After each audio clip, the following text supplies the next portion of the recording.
Hey, this is Heather Mansy with Women Who Rise, the success podcast for ambitious women. Today, my special guest is Amy Weaver. She is the Senior Vice President of Growth for EXP. So stay tuned.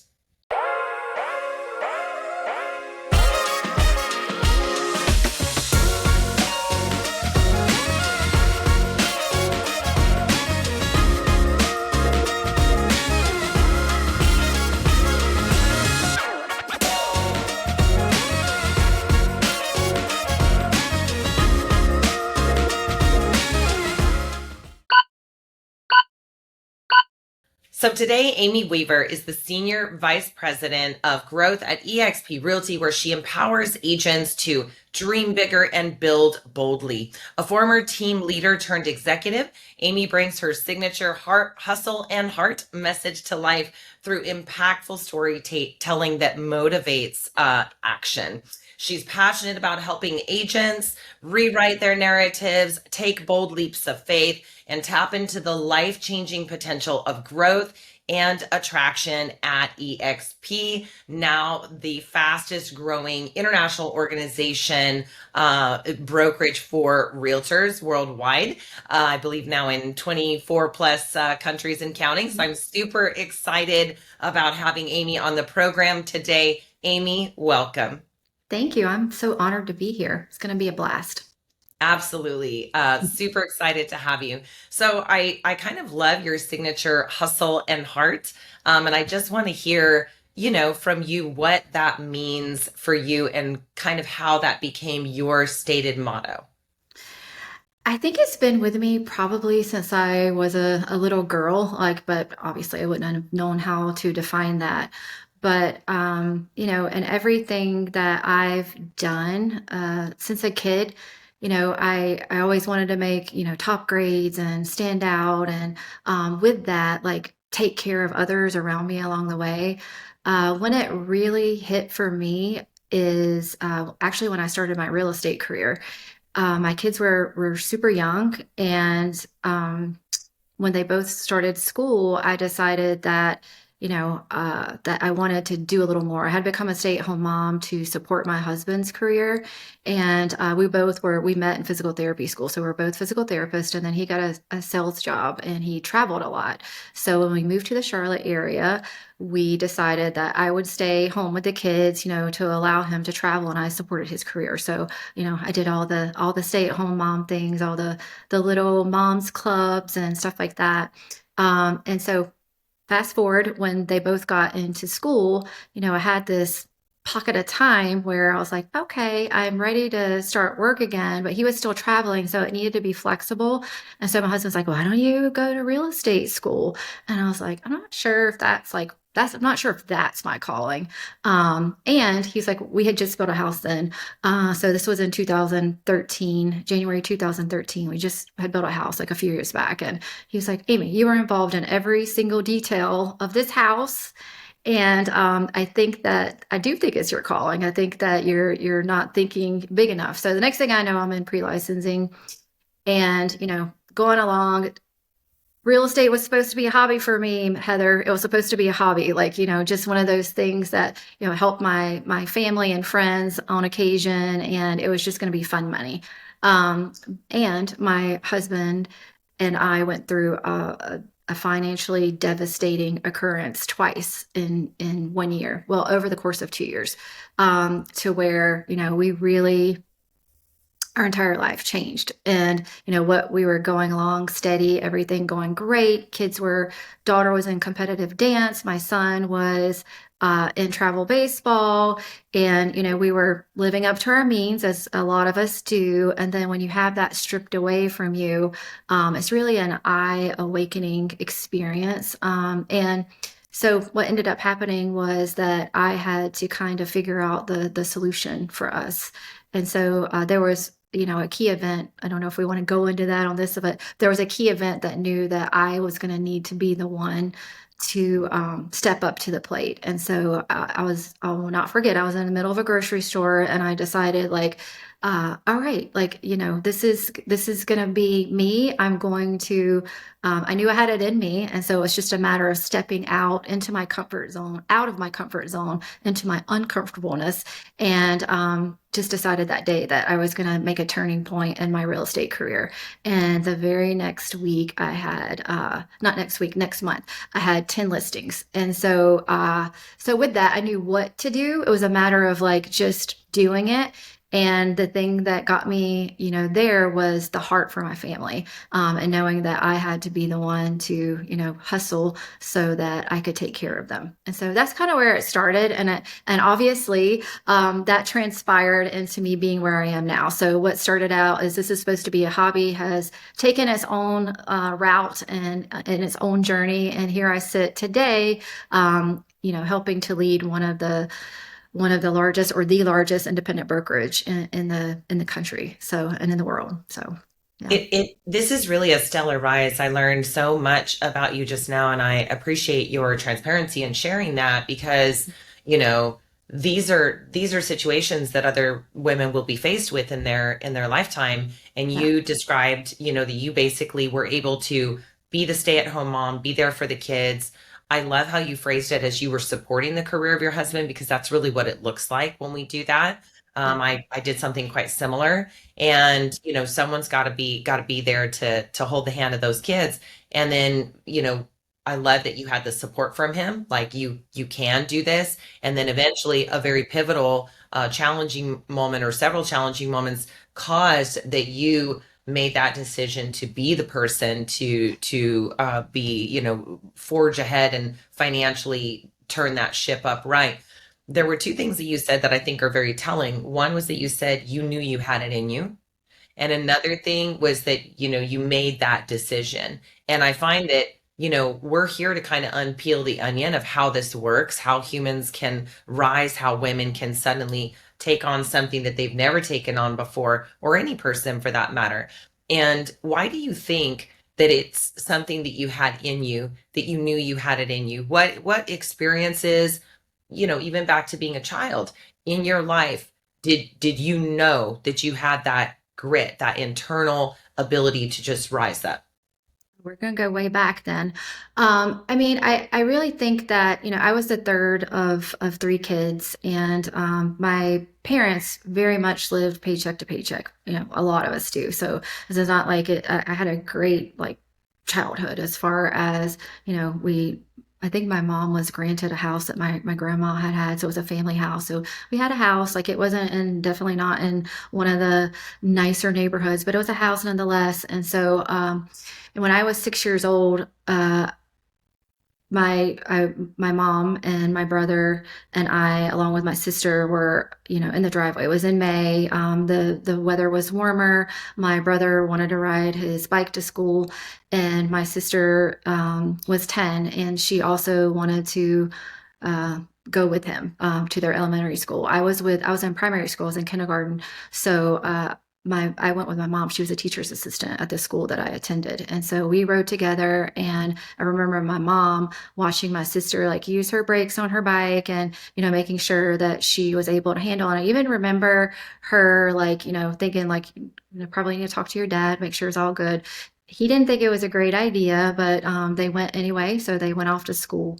What I did after school was I would go to the playground the school that my mom worked at, and I would play out there with the other teachers' kids that were, at the same school. And that day, the teacher that my mom worked with came out, and not my mom, and came to get me. And when she did, she was like, "You're going to go with me today." And I obviously was confused and I didn't know what was going on. I still remember she drove a blue Cadillac. So we got in the Cadillac, and we went to the hospital, to the emergency room. And when I got there, I can still remember, like there was a concrete pad. I remember seeing my dad, never seen him cry before. He was kneeling down, and he was just crying. And I didn't even, I think I just walked past him, can't really remember, but I'd never seen him cry before. And I went in, and my brother said to me that our sister had been tragically injured. She'd been hit on her bike by a school bus and that she was likely not going to make it. And I just remember like thinking or saying, I don't know if I thought it or said, but that's not true. Like that's completely not true. And I just remember thinking like, well, she'll be fine. And she wasn't. So that took a tragic turn, and I didn't expect to get emotional here, but that took a tragic turn in my family. And my mom, obviously, she fell to pieces, and even a marriage is hard after that. And I was one of the core foundational pieces for my family after that. Like literally, and I'm sure my brother was too, but I helped keep our family afloat. And I still feel like for a 6-year-old child, that was a difficult, thing. But I've always been considered stoic with my emotions because I can take hard situations and I take them and I see like what opportunities need to be done to make the situation better rather than wallowing in the pity of it. So sometimes it looks like I'm not that feeling, but instead it's like I'm looking for solutions. Like okay, this is where we are. How do we get to where we need to be? Emotions hit me out of the blue. So I will have like a song come on and I'm just like, but crying like a baby and it doesn't make sense. But that particular situation in my family, I felt like I had to take the lead. And truly I did. And I don't know if my brother feels the same way, but it was like they turned to me for strength. And this is like a 6-year-old child. And so I carried that. I carried that with me. And so yeah, I felt like I was the backbone of the family after that. So that set me up in a different way and from a very young age to I think for the path that I have taken now. So just taking those tragic situations and turning them around and seeing the light in all the darkness. Absolutely. You had to develop leadership, true leadership, Mhm. at a really young age, extremely young age, and at in a really intense time, a really difficult time. And I'm extremely sorry for the loss of your sister.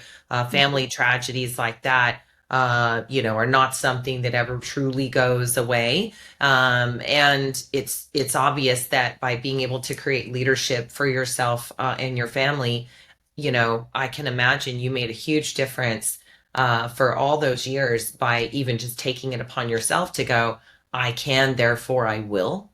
My mom can't right now. My parents are struggling. Everybody's struggling. I feel in this moment I can, therefore I will. And the fact that you rose up with that incredible generosity as a young child and had that prepossession of yourself is no wonder that you yourself in this situation now where an entire corporation is depending on your perhaps stoic nature, but also I would imagine that incredible generosity of spirit that has got you from literally age 6 on up and maybe younger. That's truly incredible, and it makes so much sense that you could rely on that at later and go, you know what? I proved myself back then. I know for a fact I can make a contribution here and my family can depend on me. So I want to shift a little bit into something about, EXP in particular, because, this podcast is not only about real estate, but that is a really intriguing vehicle, I think, for women all over the US. I've taught sales to so many women and I've seen how it's life changing because you have no cap on you. That ceiling on you is lifted when you're in a commission only income. And it's the reason I've been in commission only income for roughly 35 years, my whole working career. And so via as a vehicle for success, I think real estate in particular offers so much. And like you had mentioned, with that flexibility, if you were going to go back to work and do it in a really meaningful way and help your family out of a financial spot, then you were going to also choose something that created some flexibility for your family. Can you talk a little bit about, what EXP as a corporation can bring to anyone who's looking to maybe start real estate for the first time in their life? And then we'll talk a little bit about, establish teams and that kind of thing in terms of benefits in a minute. But I would love to talk for a minute about if someone made the choice and said, wow, I might try this real estate thing and I'm the one right now for my family, like whatever that looks like for them, what would EXP, the corporation, be able to bring in terms of value add for them?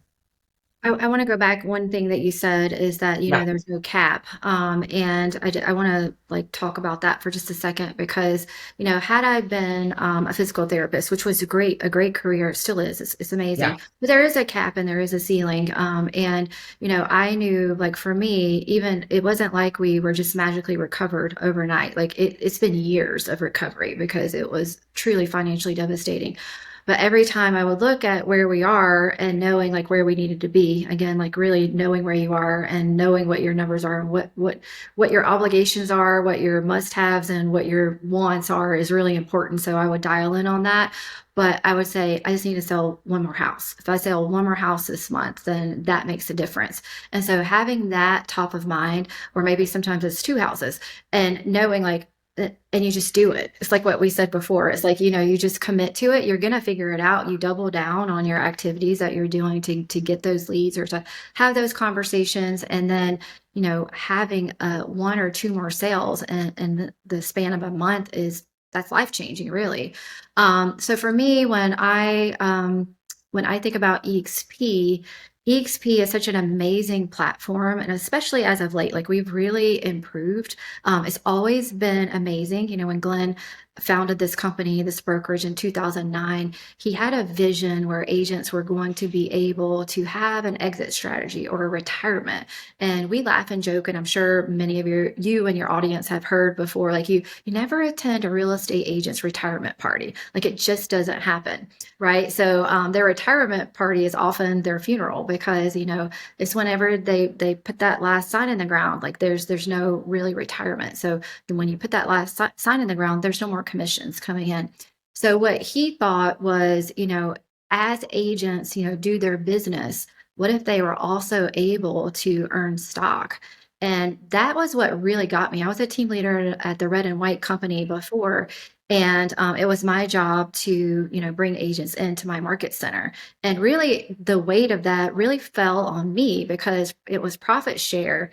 And with profit, expenses come out first, and then whatever profit was left over, it was split between the market center and the agents. And so it never was very predictable about what that would be. And because agents didn't really see, a large sum of dollars coming out of that, they never really got into it. So the weight was on me as a team leader to do, I'll say, the recruiting or the attracting to the office. Very different story at EXP. When agents attract, then there is a significant amount of income that comes with that because it's off the top. So it's predictable income, you know exactly what it's going to be. But the thing that got me most intrigued, because I had those lenses on from my former brokerage, I talked to an agent that had exited my brokerage to go to EXP, and it had been about 2 years. And I was doing my due diligence on asking him, like, what are the good, the bad, and the ugly of EXP? Like, what are the pros? What are the cons? And he said to me one thing. He named several things. He's like, and one thing, Amy, is that I have and stock was a lot cheaper then, and then it rose and went up. So I want to set the tone for that. So it's not like everybody's going to do this in 2 years, but even if you're able to do 25% of this or 15% of this, it's still amazing. But he said, I have over $250,000 in stock. He's like, and that is life changing, and that's a game changer for my two little girls. He had two little girls, and I immediately got the goosebumps, and I was like, wow, that is a difference. Because had you been here at the same brokerage, you might have gotten a cap for capping and a pat on the back and a woo-hoo, congratulations and a certificate of achievement. But that is life changing. And that is just by you still doing the same job, selling real estate the way you would here. And so to me, that is what super intrigued me in that moment about EXP and knowing what it can do.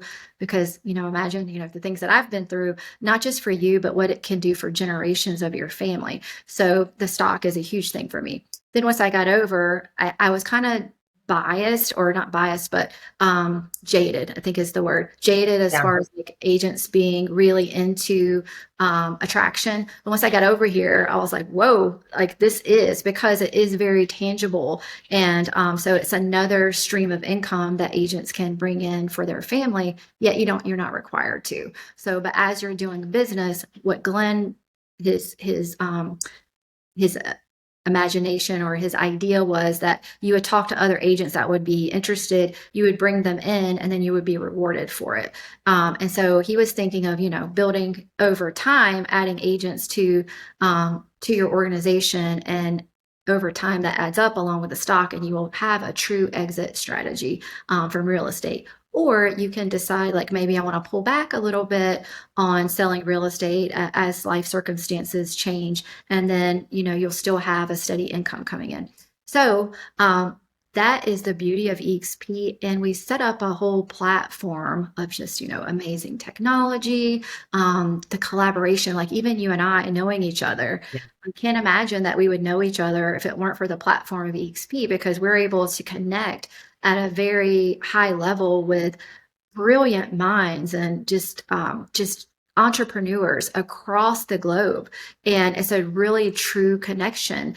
And it's that platform allows for that, because we have this true collaboration where we're like, we lock arms and we help each other. So we have that, we have masterminds, we have top agent masterminds, we have quarterly masterminds, we have attraction masterminds, we have all the tools that you could possibly think of, and niches within EXP, so you can get right into whatever community or niche that you want to be in, and it feels like a small community within a much larger one. And that's what I love about EXP. It's like we're always looking to see how can we make this better for our agents, and we're always trying to figure out ways to put more money back in our agents' pockets. We know that's important, and we especially know that right now with the market being the way that it is. And so we want to provide lots of value, so we're always looking at that. And one thing I'll just say is, like, we just did the CRM of choice, and that is so agents have a choice in how their businesses run and what tools are going to be most impactful, and everyone's different. So, and Leo Pareja, our CEO, says you get to have the business size of whatever you want it to be. It's your dream, it's not ours. So we want you to build that dream however big you want it. And it can be as small as you want it to. But I think the support that we have here is just phenomenal. I definitely agree with you. I moved my company to EXP about a year ago, and it's really been extraordinary because we were able to see that, because it's a remote brokerage, you would think, oh, gee, maybe I'm not going to have as much, support in certain ways, or maybe it's going to feel a little disconnected or something like that. But truth be told, most agents do not actually come into the brick and mortar traditional brokerages very often. They may come once a year for a function. They may come by to use the restroom and print something because they happen to be showing houses in that area and they don't feel like using Starbucks or whatever. And so agents are kind of vagabonds throughout the day. But, they really don't use their brokerage office all that frequently. Most people do tend to Zoom from home. That was something extremely common after 2020. And then that's really continued. And that was really quite common even before.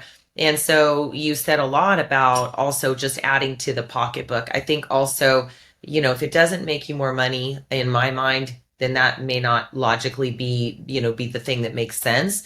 Because I do think in a linear perspective regarding all that, then it absolutely fit the bottom line when I went to move my company over. But it's really been the collaborative spirit of EXP that I think has really, really surprised me, and very pleasantly added to our experience over the last year and a half. And everything that you said, I mean, I have agents making, revenue share, which I love that you define the difference between the profit share model for brokerages that have that, and one big one in particular, and the revenue share, which is, like you said, profit requires that whatever money comes in, expenses are deducted before anybody gets to share that money. And then revenue is simply revenue. It's a dollar that's coming in, and that dollar that's coming in is going to have a very set amount that's allocated to be shared. And, once I read the contract, it was very clear to me is guaranteed in writing. It is not variable.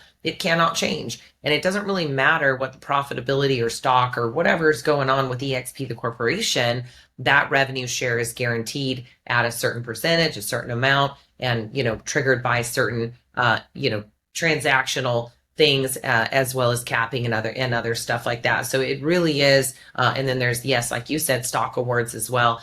And like you've experienced it firsthand. I was able to meet numerous people, like you had met that gentleman. I know multiple women that I met as I was really interviewing the company, and they had 100,000 plus in their account after 2 or 3 years with EXP, simply because they were doing, like you said, their normal job. They were just being an agent, and they were just doing the thing that they were going to do anyway. And I definitely do feel that you can have, like you said, any size of company. And then I love that you mentioned, it is up to you, the individual, to choose how you want to kind of fit in the company. But if anything, there is even more collaboration, opportunities to dive in.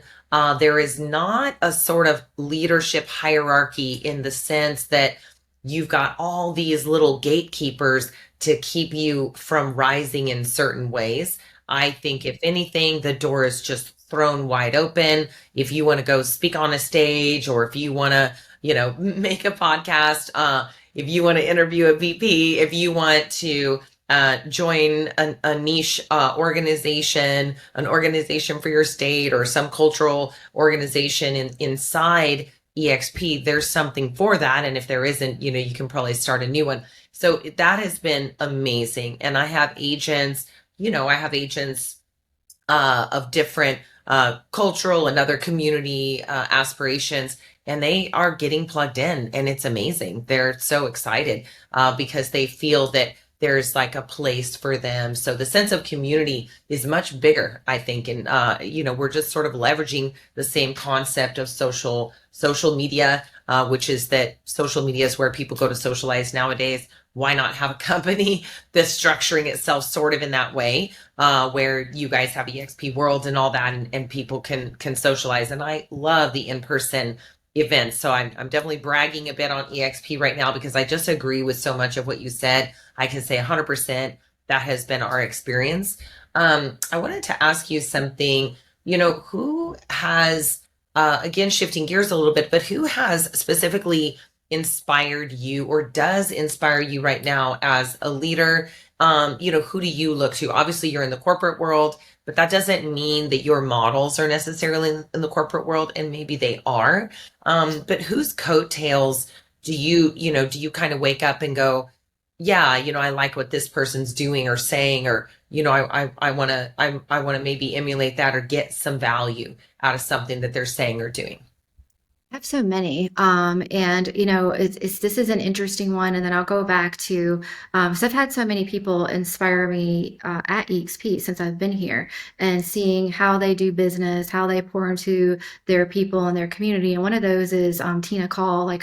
I've been super inspired by her and all that she's been able to build. She's just such a little inspiration. She's got, her marriage and her family, and I think she's a really true definition of hustle and heart. And so I really admire everything that she has done, what she's built. I'm just in awe of everything that she does in Cannot her. agree more. Yeah, cannot agree more with regard to Tina. She will be a guest on this program in the coming weeks as well, and we're super excited about that. Because yes, the being able to see her speak in person a time or two, and then just kind of looking at what she's up to. What an extraordinary individual. I could not agree more. She's incredible. And then, surprisingly enough, when I was actually interviewing for the team leader role, I went through this whole series of, I don't know, it felt terrible, to be honest with you, but at the same time, it was very enlightening, because it gave you introspect as to who you are and what makes you tick, and things that you don't necessarily think about all the time. But one of the questions was, three. I don't think it said women, but it was women for me. three people who have really inspired you or that make you want to be better. And you're gonna get me crying again. But the other one is that kind of surprised me because I was on the spot with that, and so I didn't know what was coming. And the third person, my mom was one of them as well because she's such a strong lady and just a get stuff done, and people just love her spirit, and she's just funny, and she's just a little bit of a loose cannon but super smart. And she made sure that us kids like had what we needed even in the tough times. So my mom for sure. But surprisingly, like one and not surprising to me but just surprising that it came up was is my daughter. And my daughter was much younger when I realized that she was maybe like, let's see, 2019, she would have been 6 years younger, so like 14. She was like 14, but she is such a strong, go-getter, and I can't really put it into words, but she got to the place that I got to so much faster. She's just independent. She strives for excellence. She gets stuff done. She always has a great attitude. She's always pitching in, even when you don't ask her to. Like she was doing her laundry by herself by the time she was 10. And this was not me. Like I want to say I was such a great mom, that's why that happened. But truly maybe like I did something. She got through osmosis, but we try and we're the best mom, but I wasn't at like she just had like she's just innate, like she had it in her. And so when I would look at all that this girl is able to accomplish in such a young age, and she was, like I said, in competitive dance and competitive cheerleading, and she had a grueling schedule, and she still managed to like her room was just spotless. My gift is not organization. If you know me, I do love organization, but I'm like, I'll do that later. I'll do that. Like I'm jumping into a million things. And so it's like she was able to do everything. So my house now is much more organized, and I was inspired by her. I was like, well, if she could do this, like I could do this. And the organization just gives you such a peace. Like I go into my kitchen, I know where everything is. If I want to, have a quick something to cook, like it's easy and it's pleasurable. And so truly like watching her and how she responded to life and life events and made great grades. I'm like, where did this child come from? And I just was inspired by her. So I know that's like just a strange thing to have like a 14-year-old child inspire you, but she truly is like an amazing gift of a human being. And so just adore her. Yeah. Yeah, and it just shows that wisdom can come from so many places and people and ages. And you would think that certainly by osmosis, by your modeling, she picked up some of that. Good. I've often said that, my boys are, the 2.0 version of me. And if they don't, end up making me feel like an idiot at some point, then I've probably done something wrong. Because I do think that they can be the next evolution of us. And what you're explaining is just so great for that.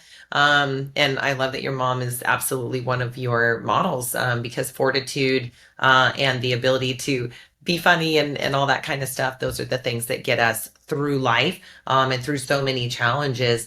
So one of the things I also wanted to ask is, what habits, mindsets, or even just kind of daily, I find that people in, higher levels of either corporations or excellence in any area of their life, they've usually got a few hacks of their own, and it might just be that quiet time or whatever it is. What do you think are the things that are behind you that we don't see behind the scenes that either practices that you have or support systems that you have that allow you to go forth and do the incredibly important work you do every day?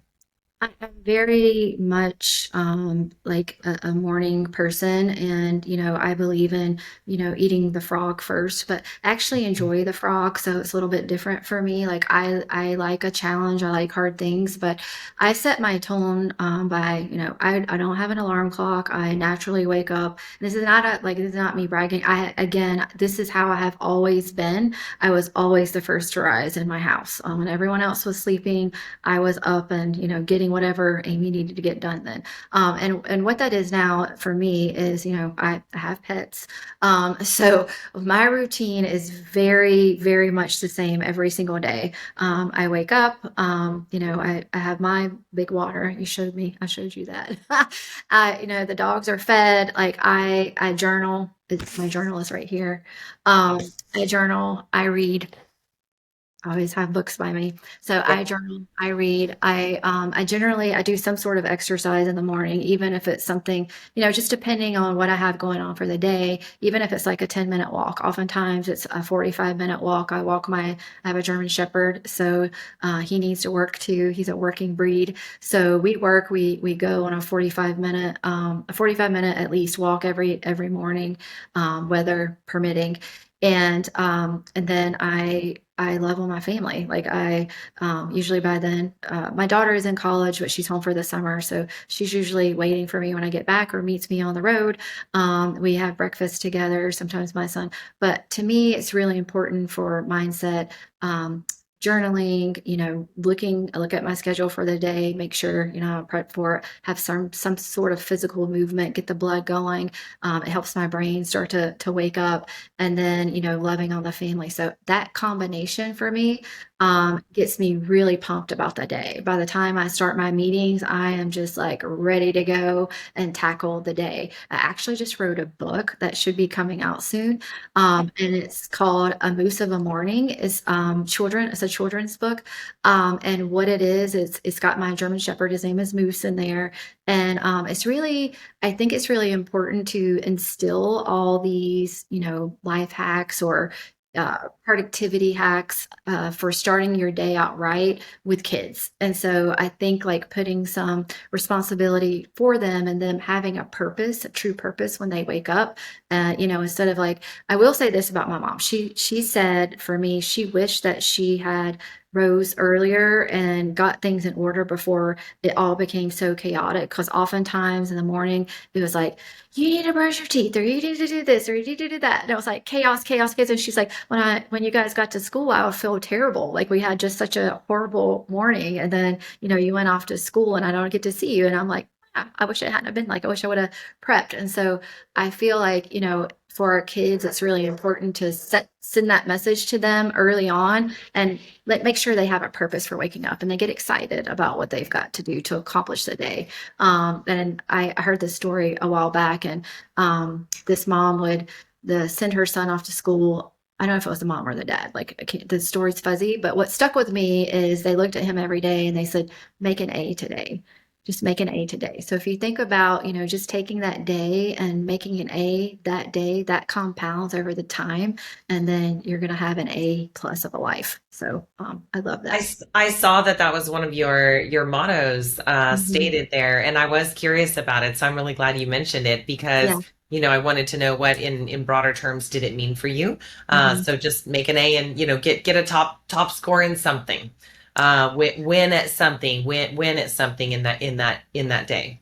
Yeah, absolutely. And I say that to my team when we have our meetings. I'm like, go make an A today, because we have certain things that they have to accomplish, and if they do those things at a minimum, they're making an A. And we know that whatever goals we set forth for our team, we're gonna hit them. We're gonna knock them out of the park. So Yeah. yeah, so I love Yeah, that. and I just love that it ties back to school. And yes, I do find that so you're really kind of taking care of your whole heart and soul really in the morning, and you're checking those boxes for movement, family, a calm, a good peace of mind. You're grounding yourself with a combination of journaling and that physical movement.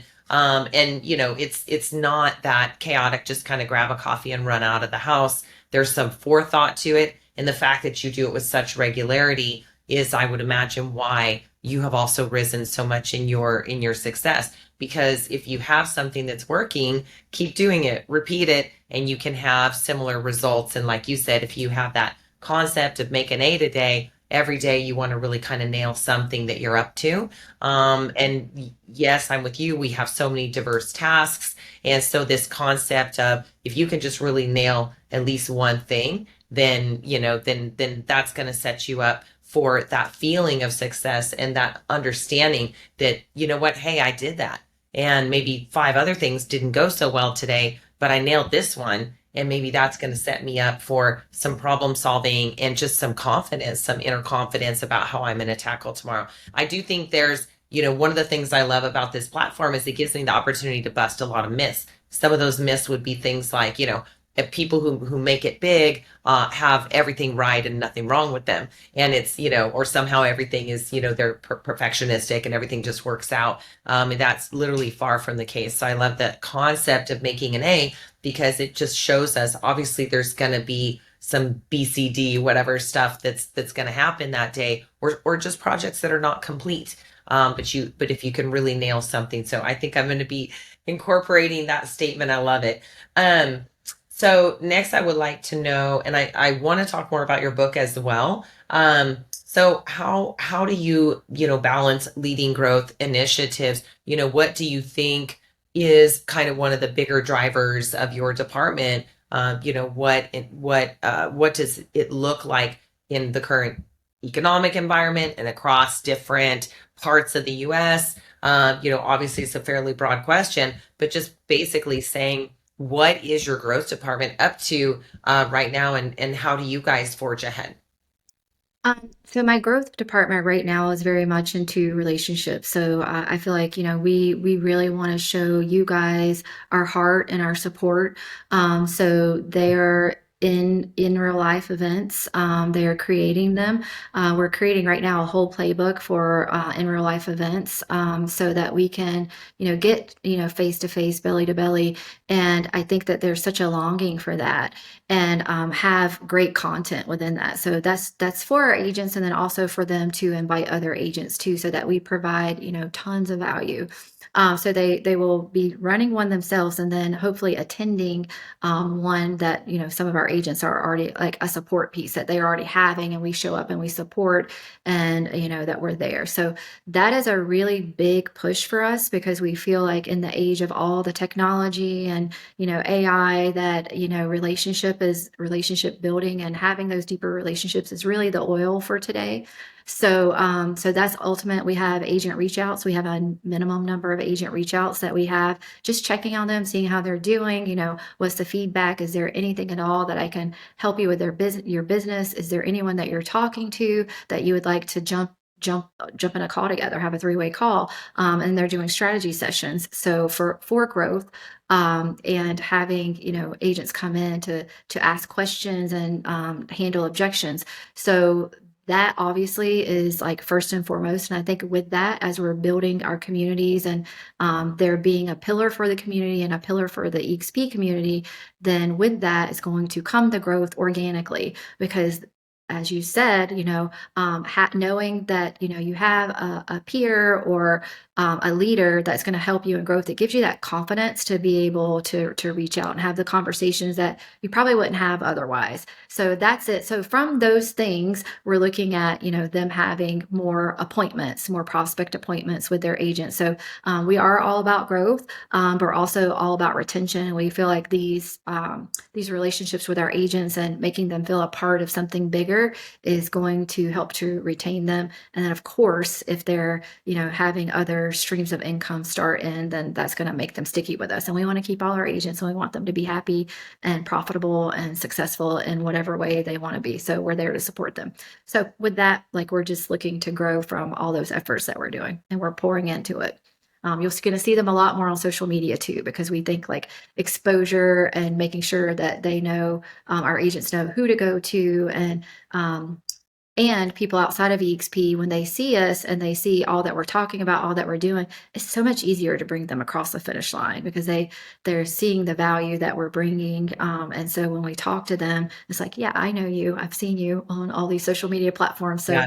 yeah, I'm ready to come. So yeah, that's Yeah, kind of and it's like we've learned in advertising, the industry I used to be in, repetition is key. And when people can point out kind of what they've seen, maybe on social media or something visually, and then tie that back to an experience of a friend in the corporation, and then again tie that back to something they're hearing in a meeting with someone, that fact that they can then know it as this is the the real stuff here. I've got evidence in three places, and I think that that's meaningful. And it also kind of harkens back to even the concept of reviews or whatever for all of us, which is to say that when people around us are talking well of us, and when people are willing to put that down on paper, and then when we're willing to show that and then be able to back that with with really good support, it will help people to understand this is real, and people really are having a great experience.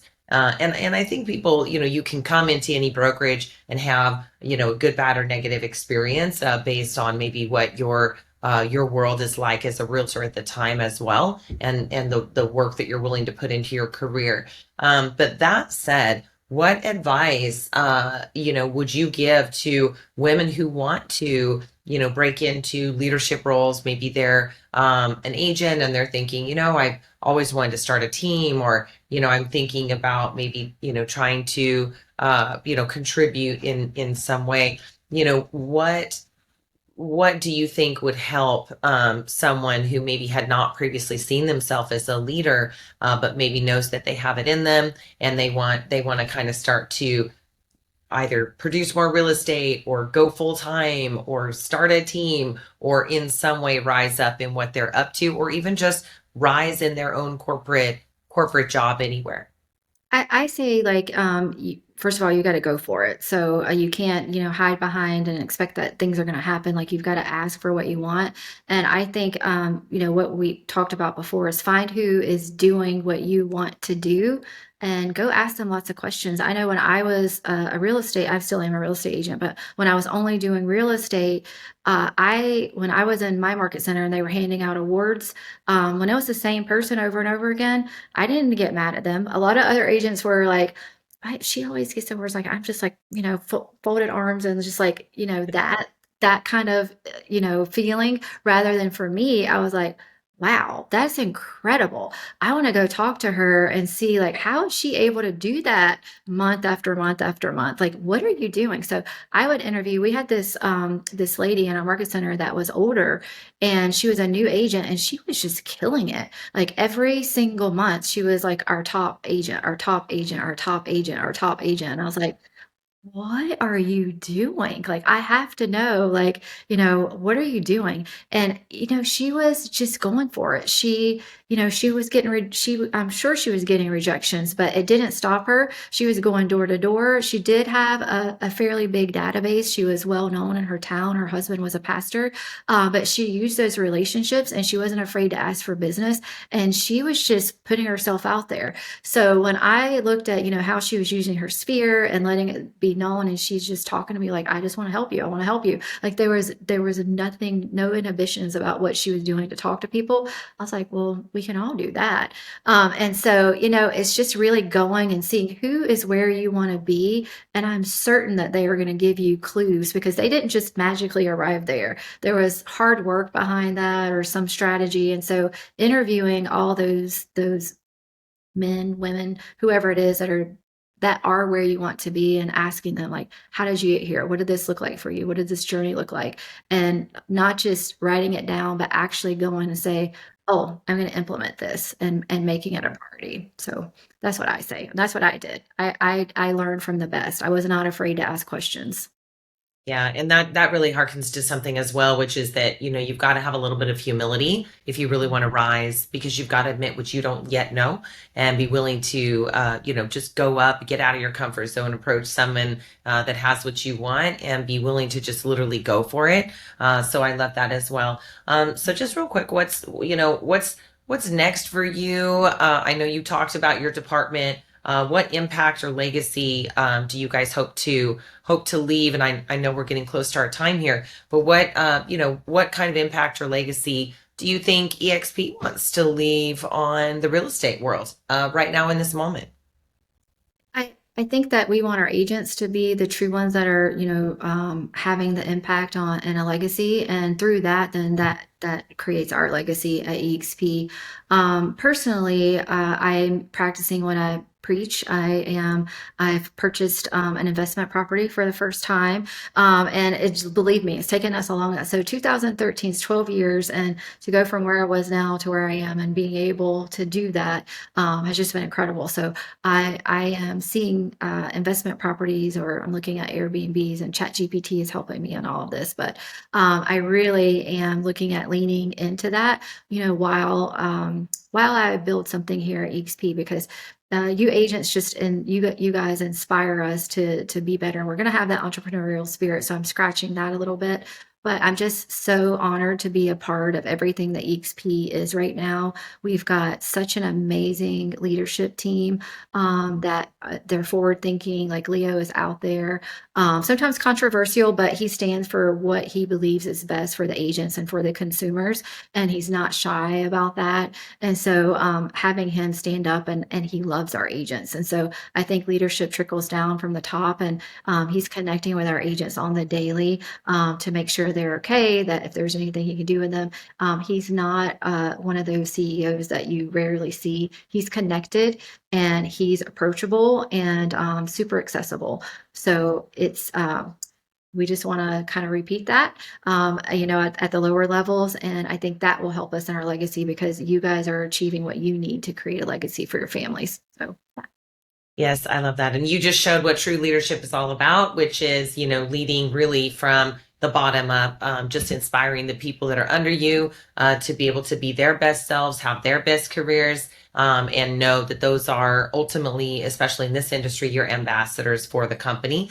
So I love that. I want to thank you so much for being on the program today, and we'll provide links. Hopefully, you'll give us some info on how we can provide that book that you have authored, the children's book.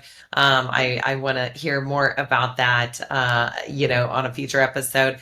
And well, folks, that's it for today's podcast. Thank you so much for joining Women Who Rise, the Success Podcast for Ambitious Women. And we look forward to sharing incredible takeaways with you from this episode and others. If you would like to like and subscribe and join us on all the channels in which we are represented, we look forward to bringing you in even more incredible content every week so that you can rise in your own lives and in your careers. Again, thank you so much. Heather Mansy signing off.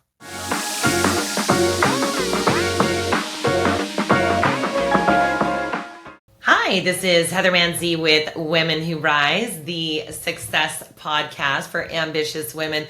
Today we had an unbelievable and thought-provoking episode with Amy Weaver, Senior Vice President of Growth for EXP Real Estate Corporation. And she really taught us several things. So one of those takeaways was basically knowing if you have something in you, knowing if you have leadership or the ability to rise. That can come from your earliest childhood experience. It can come from difficulties growing up. It can come from a variety of places. But just understanding that you carry you with you, and you can actually use those things to give you strength and fortitude when you are up to something new, and just knowing yourself. Number two, literally, again, it comes back to a morning that works for you, a schedule, a day, time for yourself that works for you. And this is going to be different for different people, different times of the day. But basically, Amy started every day out the same.